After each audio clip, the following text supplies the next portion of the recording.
હિંમતનગરના જસવંતગઢ પાટિયા નજીક બસ અને કાર વચ્ચે ગમખ્વાર અકસ્માત થયો હતો। અકસ્માતમાં 6 લોકોના મોત નીપજ્યા છે, જ્યારે અન્ય 6 લોકો ઇજાગ્રસ્ત થયા છે। ગાંભોઈ પોલીસ ઘટના સ્થળે પહોંચીને વધુ કાર્યવાહી હાથ ધરી છે। અકસ્માત બાદના દ્રશ્યો ધ્રુજાવી દે તેવા હતા। આખા રસ્તા પર લાશોના ઢગલા પડ્યા હતા। આ અંગે મળતી પ્રાથમિક માહિતી પ્રમાણે હિંમતનગરના જસવંતગઢ પાટિયા નજીક બસે કારને પાછળથી અડફેટે લીધી હતી। આ ગમખ્વાર અકસ્માતમાં 6 લોકોના મોત નીપજ્યા છે, જ્યારે અન્ય 6 લોકો ઇજાગ્રસ્ત થયા છે। આ તમામ ઇજાગ્રસ્તોને સારવાર માટે હિંમતનગર સિવિલમાં ખસેડવામાં આવ્યા છે। હાલ ગાંભોઈ પોલીસ ઘટના સ્થળે પહોંચી કાર્યવાહી હાથ ધરી છે।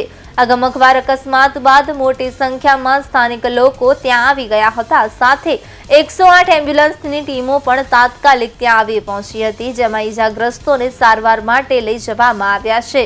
અકસ્માત બાદ 6 લોકોના મૃતદેહ રસ્તા પર પડ્યા હતા। લોકોના રૂવાડા ઊભા થઈ જાય તેવા દ્રશ્યો સર્જાયા હતા।